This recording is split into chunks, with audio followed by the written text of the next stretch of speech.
श्री शिवाय नमस्तुभ्यम। सटीक ज्ञान संसार में आप सबका बहुत बहुत स्वागत है। आज हम बात करने वाले हैं काल सर्प दोष के बारे में। मैं आपको अपने इस वीडियो में बताने वाली हूँ कि काल सर्प दोष के लक्षण क्या होते हैं, काल सर्प दोष क्यों लगता है, कब लगता है और काल सर्प दोष से निजात और काल सर्प दोष को हमेशा अपने जीवन से, अपने कुंडली से बिल्कुल हटाने के लिए आपको कौन से महत्वपूर्ण वो उपाय करने हैं जिससे काल सर्प दोष बिल्कुल ही ख़त्म हो जाएगा। आप किसी ज्योतिषी के पास जाएंगे, किसी पंडित जी के पास जाएंगे, वो काल सर्प दोष के उपाय तो बताते हैं, लेकिन वो उनके उपाय इतने महंगे होते हैं, इतने टाइम लगता है उसमें करने में कि आम इंसान कर नहीं पाता है। तो मैं अपने इस वीडियो में शिव महापुराण और अपने ग्रंथों में जो शिव महापुराण में वगैरह और भी अपने जो हमारे ग्रंथों में जो भी उपाय बताए गए हैं काल सर्प दोष के, जिससे 100% काल सर्प दोष से मुक्ति भी मिल जाएगा और बिना किसी खर्च के, मुश्किल से अधिक आपके 100 रुपये लगेंगे और उन 100 रुपये में ही आप अपने घर पे ही खुद से काल सर्प दोष की पूजा करके उसका निवारण कर सकते हैं और बिल्कुल ही उसका वही लाभ होगा जो आप हजारों लाखों रुपए देके काल सर्प दोष की पूजा कराते हैं। वही लाभ आपको सिर्फ 100 रुपये में मिलने वाले हैं। तो फिर इस वीडियो को पूरा देखें और अगर मेरी जानकारी आप सबको अच्छी लगे और आपको लगे कि ये सबको पता होनी चाहिए, तो प्लीज़ मैं आपसे सबसे रिक्वेस्ट करती हूँ कि ये वीडियो ज़्यादा से ज़्यादा लोगों को शेयर करिएगा, जिससे जो लोग अधिक पैसा ना होने की वजह से काल सर्प दोष की पूजन नहीं करा पाते हैं, वो भी बहुत ही आसानी से अपने घर में काल सर्प दोष का पूजन करके इस नागपंचमी के दिन उस समस्याओं से निजात पा सके और अपने जीवन को सुखमय बना सके। तो आप सब भी अपने हाथों से एक पुण्य काम कर सकते हैं, इस वीडियो को लाइक करके और ज़्यादा से ज़्यादा लोगों को शेयर करके। और अगर आप हमारे चैनल पर नए हो तो प्लीज़ वीडियो शुरू करने से पहले इस चैनल को, मेरे चैनल को सटीक ज्ञान संसार को सब्सक्राइब कर लीजिए। ये आपका ही चैनल है, आप सबका है, तो इसे सपोर्ट करना है।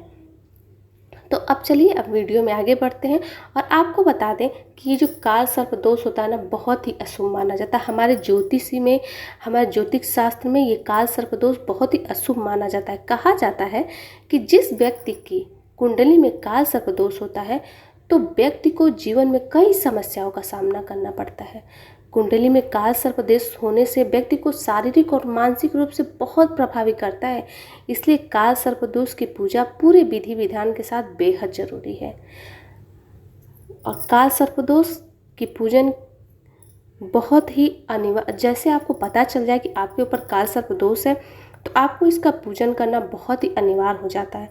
तो आइए हम अपने वीडियो में बताते हैं आपको कि काल सर्प दोष है कि नहीं है। ये आप कैसे बिना किसी ज्योतिषी के पास जाए आप अपने के इन लक्षणों से बहुत ही आसानी से जान सकते हैं कि आपके ऊपर काल सर्प दोष है, आपकी कुंडली में काल सर्प दोष का योग है कि नहीं है। तो फिर लक्षण की बात कर लेते हैं।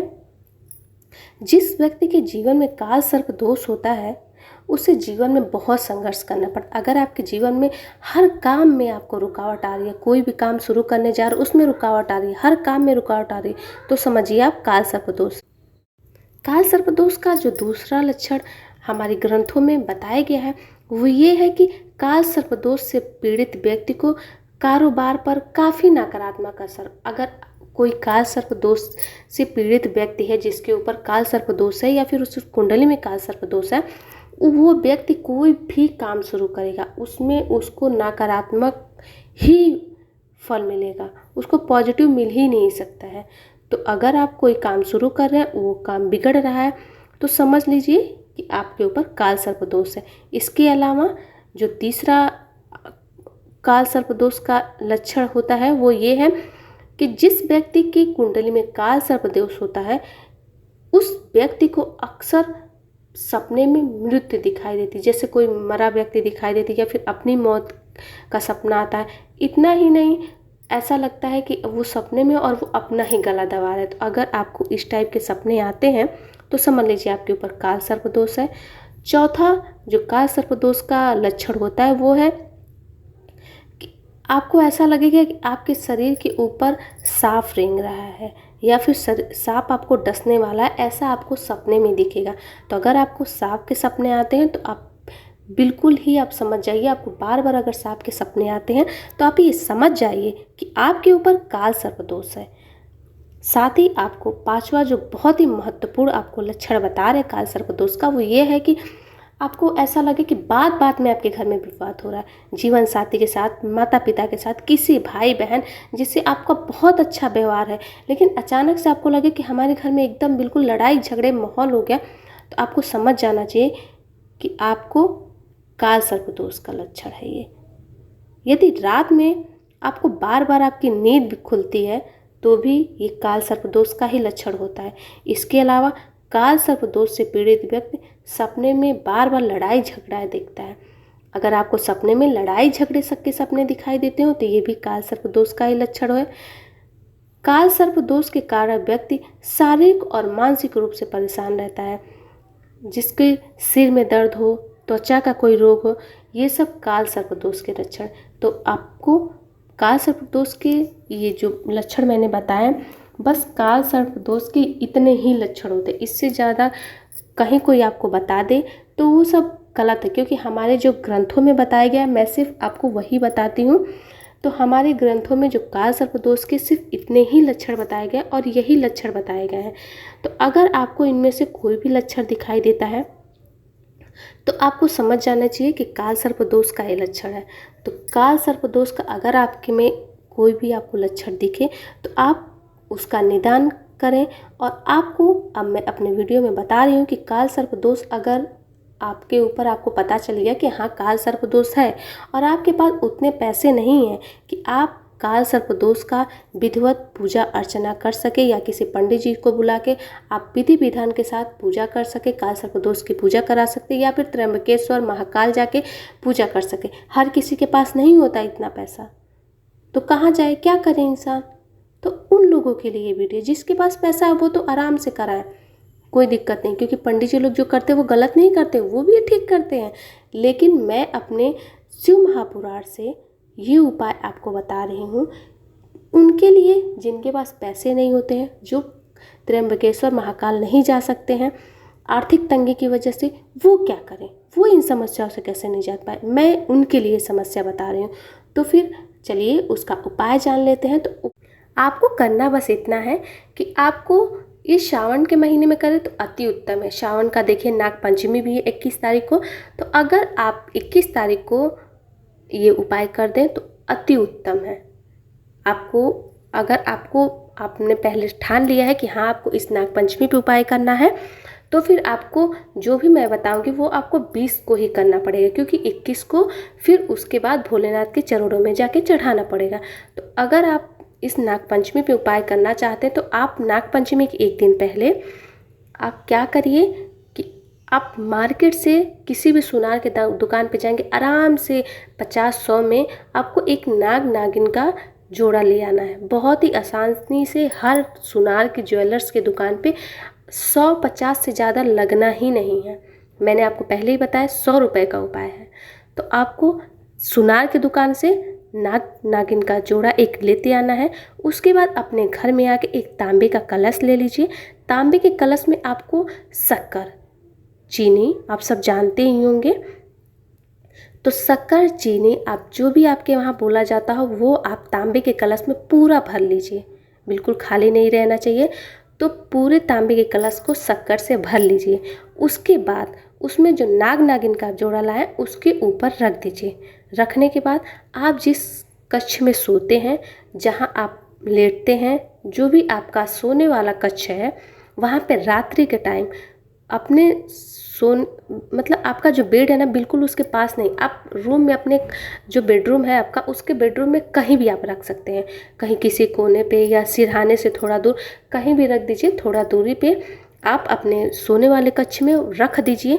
उसके बाद आप क्या करें कि रात्रि भर उसे वहीं रहने दें। अगले सुबह उठे, स्नान आदि करके भगवान का अच्छे से विधिवत अपने मंदिर में जैसे आप पूजा अर्चना करते हैं वैसे करके, और 2 सफ़ेद पुष्प 2 सफ़ेद कोई भी पुष्प हो सकता है, कोई पुष्प का नाम नहीं है, कोई भी सफ़ेद पुष्प आप ले लीजिए और जो नाग नागिन अपने बेडरूम में रखे हुए हैं कलश में चीनी में भर के, वो उसको वहीं अभी रहने दें और वहीं पे जहाँ आपने रखा है वहीं पे 2 पुष्प जो आपने सफ़ेद पुष्प लिए हैं वो वहाँ चढ़ा के विधिवत उनका कपूर दीप अगरबत्ती से पूजन करके उसके बाद आप वहाँ उस कलश को उठाएं बिना किसी से बात की। आप और आपको ये ध्यान रखना है कि मैं बता दूं, मैं भूल गई, मैं पहले नहीं बता पाई कि आपको जिस दिन ये उपाय करना उस दिन किसी से बात नहीं करना। मतलब आपने सुबह उठा किसी से बात नहीं किया, सुबह उठा भगवान की पूजा की, फिर नाग नागिन का 2 पुष्प के साथ पूजन की, लेकिन किसी से बात नहीं करना है। और फिर वो पूजन करने के बाद वो कलश उठाना है। कलश उठा के आपको सीधे भोलेनाथ के मंदिर में पहुँच जाना है। भोलेनाथ के मंदिर में जाके आपको पूरे कलश में जो आपने नाग नागिन डाला है, शक्कर है, वो पूरे उसके साथ भोलेनाथ पे चढ़ा देना है। मतलब आप चढ़ाएंगे तो नाग नागिन और जो शक्कर है वो सब भोलेनाथ पे चढ़ जाएगा। चढ़ा के उसके बाद भोलेनाथ से प्रार्थना करके, हे भोलेनाथ मेरे ऊपर काल सर्प दोष है, मुझे इतनी परेशानी हो रही है, मेरा काम नहीं चला, कोई काम नहीं चला, मेरी बीमारी घेर ली है, या फिर जो भी विघ्न बाधा आ रही है काल सर्प दोष से वो सब आप भोलेनाथ से कहिए। और उसके बाद आप अपने घर आ जाइए बिना किसी से बात किए, और घर आके वो कलश आपको उठा लाना है, कलश मंदिर में नहीं छोड़ना है, कलश लेके घर आ जाइए। और उसके बाद सीधे आप अपने स्नान घर में जाइए और स्नान घर में जाके आपको तुरंत स्नान कर लेना है। मतलब आप मंदिर से आए बिना किसी से बात किए, सीधे आप बाथरूम गए और तुरंत आप स्नान कर लें। उसके बाद ही आप आपका जो जीवन जो नए दिनचर्या है उसे आप करें।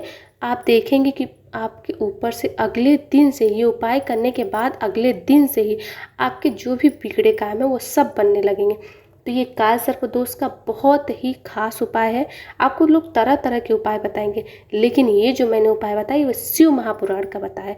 तो इसमें बिल्कुल भी कोई भी मैंने अपने मन से नहीं जोड़ा है, कुछ भी मैंने आपको अपने मन से नहीं बताया। जो भी शिव महापुराण में जैसा बताया गया मैंने वैसा ही आपको बताया है। तो हमारे पुराण तो गलत नहीं हो सकते हैं, पुराण तो कभी भी गलत नहीं बोलते हैं।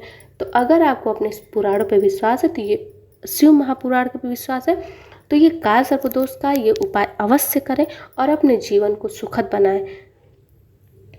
अगर आपको हमारी वीडियो पसंद आती है तो मैंने आपको पहले ही कहा है कि इसे शेयर करें। शेयर करने से आपका भी भला होगा और जो सुनेगा, जिसको लगेगा कि हाँ मेरे अंदर ये परेशानी है, उसका भी भला होगा। तो थोड़ा कि सबका भला करते चलें। अगर आपको हमारी वीडियो पसंद आए तो इसे लाइक, शेयर और हमारे चैनल को सब्सक्राइब करना बिल्कुल ना भूलें। श्री शिवाय नमस्ते।